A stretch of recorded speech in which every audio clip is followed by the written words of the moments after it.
episode of our visits with Matt Barrows from The Athletic, because we're dealing with something we haven't dealt with in a long time. Certainly not this season. That's a loss. Yeah. What do we do? Well, I think first we establish a safe space.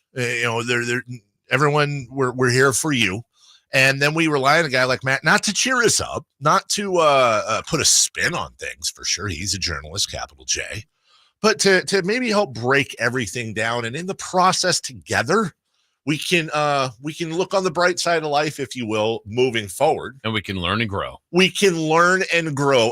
One to grow on. Yes, right? exactly. Yeah, exactly. Shout out NBC. Joining us right now from The Athletic, it is Matt Barrows. Good morning, Matthew. Well, good morning, but I'm really eager to hear what happened on that very special episode of Silver Spoons now. So you caught me up in that. Well, The main point of that was finally Ricky shot the buck, right? But he wounded it, and then they come up on the buck, and it's dying, but it's still alive. And Ricky, his grandpa says you got to shoot it. And his grandpa was, I think, the guy, the E.F. Hutton spokesman. Yeah, it was like, very proper. He's like, you have to shoot it, Rick. And Ricky's like, I can't, Grandpa, I can't. And he hugs his dad, Ed, and then you hear this like in the background, like I think Grandpa took out the buck, and it was one of those like, be careful, it's okay to be a little sensitive to the whole thing. And we all learned something from it, Matt. Well, how did they handle the dying buck back? I mean, they didn't really have the green screen or anything back then. No, dude. Was that just all off screen? No, they had the buck, and it was like the buck was lying. I can't believe I was like 8 when I saw this, but I remember. See, it had an effect on me. And the buck's lying down on its side, but it's still like breathing. And the grandpa goes up and goes, hey, it's still alive. You got to put it out of his misery. You can't just let it suffer. And Ricky goes up with the gun to like do it. He's like, I can't, Grandpa, I can't. And he hugs his dad, and that's off screen. And then it's like, it's okay, Ricky, it's okay. And then you hear boom, and Grandpa took out the buck. Wow, that's deep stuff. Obviously, It has carried with you for, 40 years now? 30, but 15. I feel like, when you go to therapy, you guys talk about the buck and Silver Spoons and Ricky and all that stuff. I felt a little bit like let me see here. Give me a second. I felt a little bit like Jake Moody ran to his dad's arms and said, I can't do it yesterday. And it was just a whole recap all over again because the Cleveland Browns put us out of our misery, us meaning the 49ers, and we've got one loss on the tally. Well, I was going to liken just week 6 overall to the buck, and it's up to us to finally pull the trigger and put the week 6 ordeal, to bed, to sleep forever. Only on this show, Jason. I don't know how we got there, but it was a roundabout, but we did. Matt, on the level of injuries, right? Dave and I earlier were talking about Trent Williams. Certainly, we know that McCaffrey and Debo left the game. What's the update? Certainly, Williams came back, but what's the update on those 3 guys going forward? Yeah, I would say that Williams coming back doesn't necessarily mean that he's good to go for Minnesota. I mean, if this is a high ankle sprain, we all know that that's one that can linger a while. The bottom line is we don't know.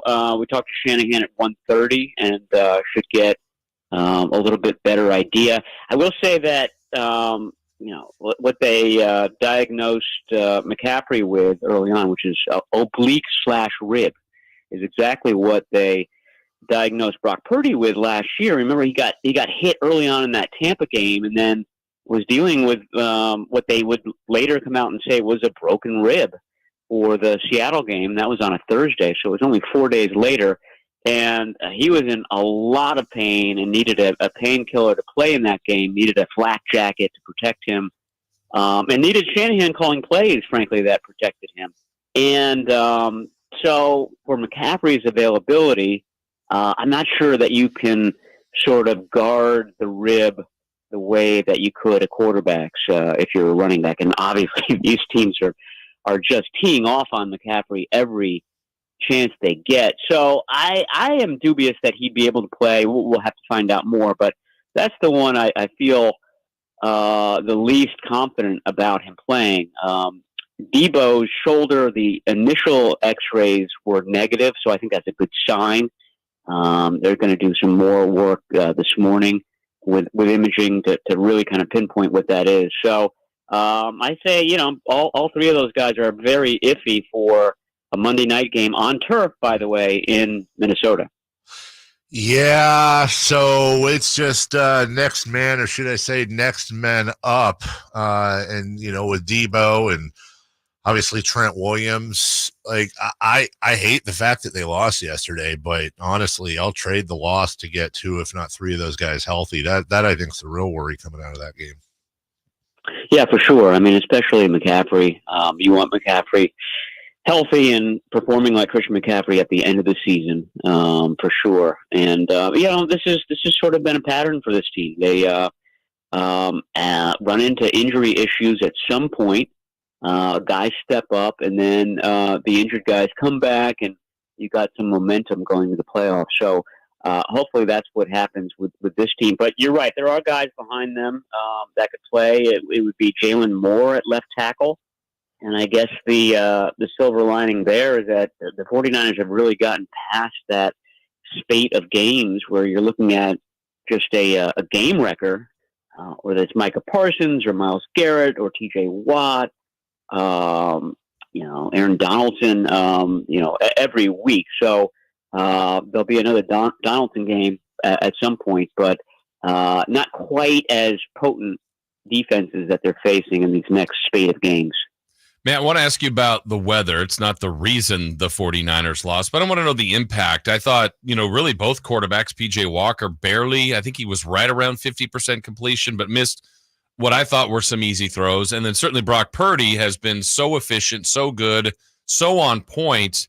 And we saw a ball slip out of his hands, a couple that were off target. How much of an impact do you think the weather had on both QBs?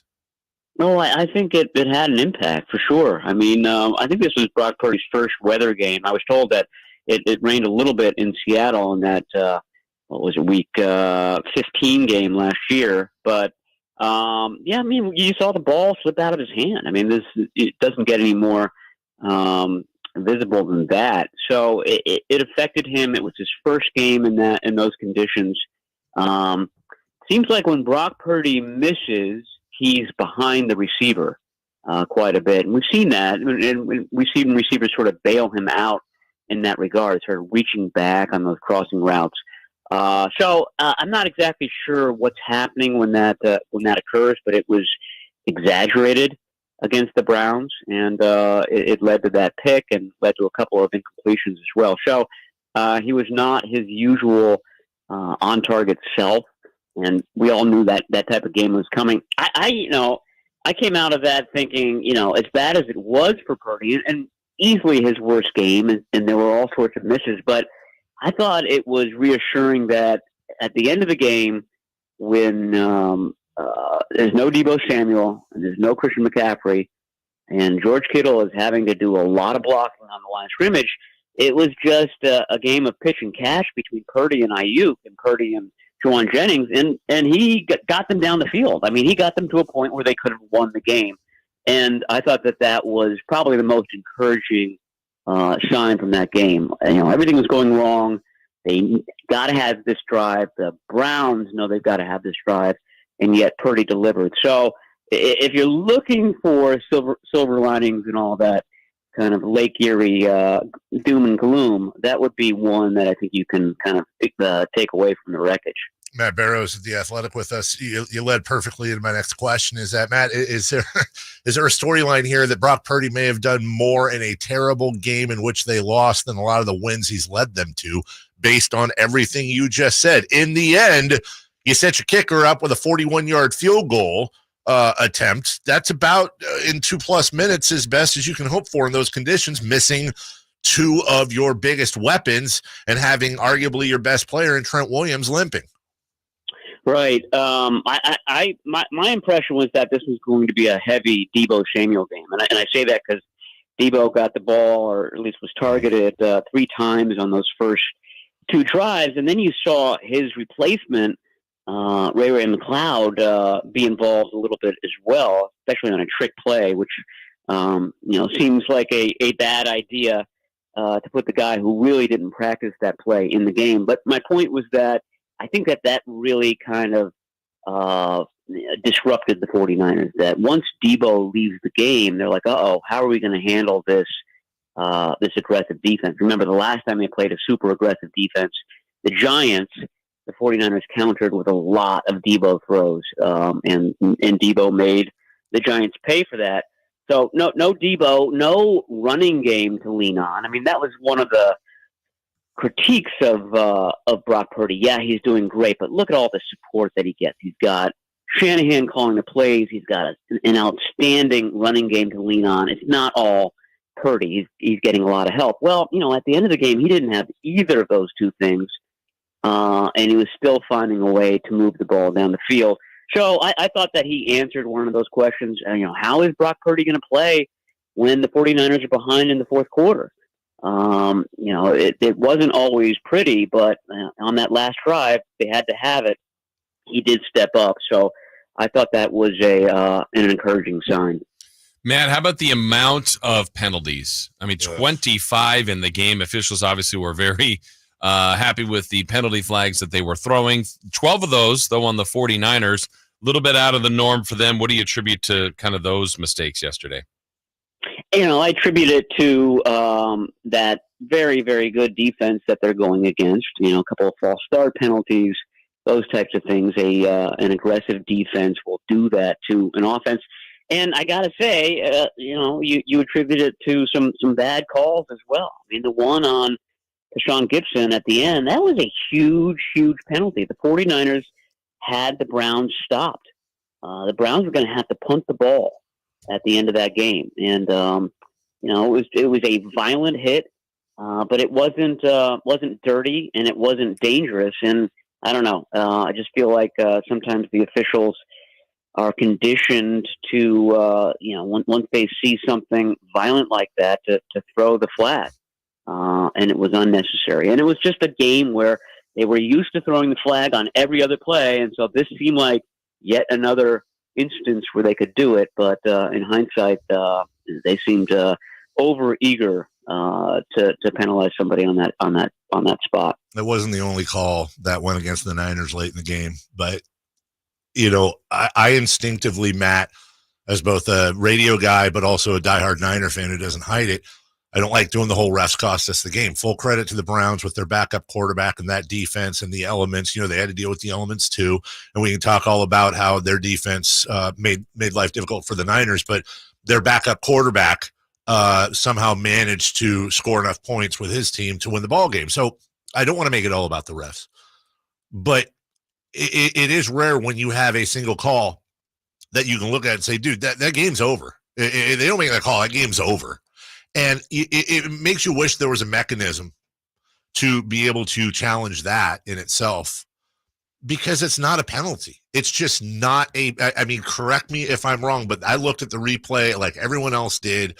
He hits him in the shoulder. It's a violent play, but it's boom, boom. I just don't understand from even the most diehard Browns point of view how you can look at that and go, oh, yeah, that's a penalty.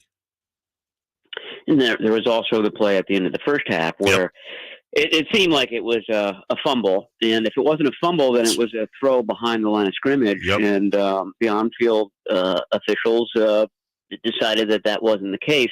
I mean, I've always thought that you have everybody watching this. You have all sorts of angles, 20-some-odd cameras in the building. You should have one official who's up in the press box, detached from everybody.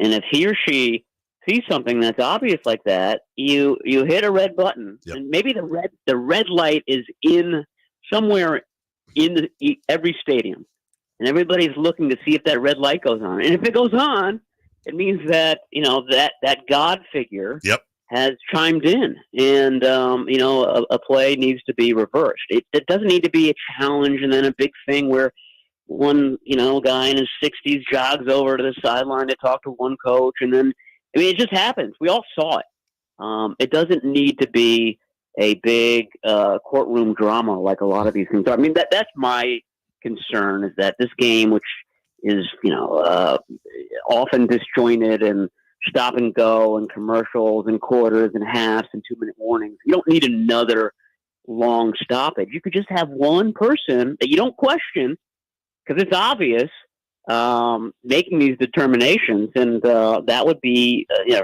couple of cases. Those two cases might have triggered that red light that frankly I would love to see in the NFL, just because it would. I think it would speed up games and it would make everything a little bit more just in the end. Yeah, Matt Barrows joining us as he's brought to you by Stockton Honda, Northern California's #1 Honda dealer. Matt, Jake Moody been great all season long. Finally missed, and then he missed when it mattered most at the end on the drive. You talked about Purdy leading him down there. I don't think there's probably concerns on him, but just what was the thought after the game from the special teams group on the miss for the win? I mean, you expect him to make that, especially when he had a similar kick and missed that one as well. They didn't seem to learn from the first mistake, and the second kick was about the same as the first one. I mean, these are the perils of having a rookie kicker. I mean, for a rookie kicker, he's doing way better than most of them do. He's doing way better than the top kicker, Cade York of the Browns, did last year. Cade York no longer with the Browns. But these are the things that when you have a rookie kicker, you have to sort of suffer through. And so, that was the question when they drafted him in the 3rd round. Is it really smart for a team that has such high aspirations to, they're going to have close games, to rely on a rookie kicker, because they're going to be ups and they're going to be downs for that kicker. And we saw one of the downs yesterday. So, I mean, it's almost you don't criticize Jake Moody. You criticize the decision for putting Jake Moody on such a good team. Maybe this will be it for him. Maybe he's gotten this out of his system. But the track record for rookie kickers is that they tend to wobble during their rookie season. So we saw one of those wobbles on Sunday. Is it bad journalisming, though, and or fanning to look at the kicker and actually make your decisions based on the look on his face before kicks? Because that's what it's like when a boxer comes in and he kind of looks scared and you go, oh, God. Of course, it's silly to worry about the look on a guy's face, but I'm watching Jake Moody yesterday, and I'm like, no, he just does not look like he's relishing this moment. And, I think that's in stark contrast to Robbie Gould. When he would go out there, he was like almost angry with the ball. Yes. Angry with something. Like he had an intensity about him. Certainly not fear in his eyes. You got the sense that Robbie Gould, and I got chided on Twitter all day yesterday after pointing this out. Robbie Gould has missed a couple of end-of-game kicks, but he's made way more of those than he's missed. And you always felt confident at the end of the game as anyone who was watching it. You just felt like he was going to make the kick.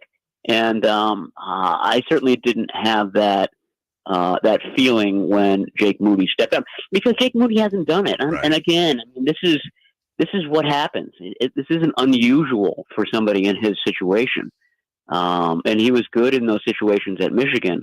And I guess that's my question is, how can a guy who kicked in Cleveland-like weather all the time, he was in Big Ten country yesterday, and kicked in high-pressure games, why is it that these guys often wobble when, their first year in the NFL? What's so different about the process? I don't know if there's an answer to that, but, guys, I think we have to go back to silver spoons in that beer. I mean, there's some psychological things that happen to a rookie in his first NFL season that they're dealing with, and that's part of the process. Oh, are you saying? Oh my God, you just brought it all together. Yeah, that's what we do here. Jake Moody went up on a wounded Bears team, and Kyle Shanahan told him to put him out of his misery, and Moody ended up not being able to pull the trigger and went and hugged his long snapper, and somebody and then the Browns ran away. That's what it was, Matt. They needed the grandpa there and his stern with that gravitas to say, okay, just put the Browns out of their misery and go home. Was the grandpa? Would that have been Robbie Gould? Oh, I'm thinking, I mean, rest their souls, but give me a Bill Walsh, give me a McVay, give me somebody like Eddie D, some big titan of Niners past to come in and be like, shoot the Browns, kid. And, yeah, it would be Bill Walsh in sort of an Obi-Wan Kenobi role. Yes, kind of appears there. Yes, even with like George Seifert and Steve Mariucci on his sides, and they're all looking down, like smiling like Jake Moody after he. You know what? I'm not going to say nothing because you know what you're doing. But I'm just saying, if you want to use any of that for your athletic recap, I'm not going to get angry. It's there if you want it. I don't think that Steve Mariucci has passed. So No. I like where you're going with it. I meant the royal Steve Mariucci. You know, just go read The Athletic for Matt Barrows coverage and so much more as we do the postmortem, no pun intended, on the Niners loss and looking ahead to the game this week. Most importantly, I think for Niner fans is injury updates. Yeah. As we go along, Matt, well done as always, helping us get through a very difficult time with forest ghosts and deer and silver spoons. And we'll talk to you next week. Yeah, I'll send you my psychiatry bill. Probably come in the mail later this week. See you, buddy. Have a good one. All right. Anytime, guys. Talk to you soon. Yeah, that's Matt Barrows. You know he was not expecting that. I just sometimes I wonder with guys like Matt who do multiple appearances. Yeah. Like if they just see us on the schedule, they're like, "Oh God, what is it going to be? What are we getting into today? What's it going to be now?" When we come back, 4 Down Territory,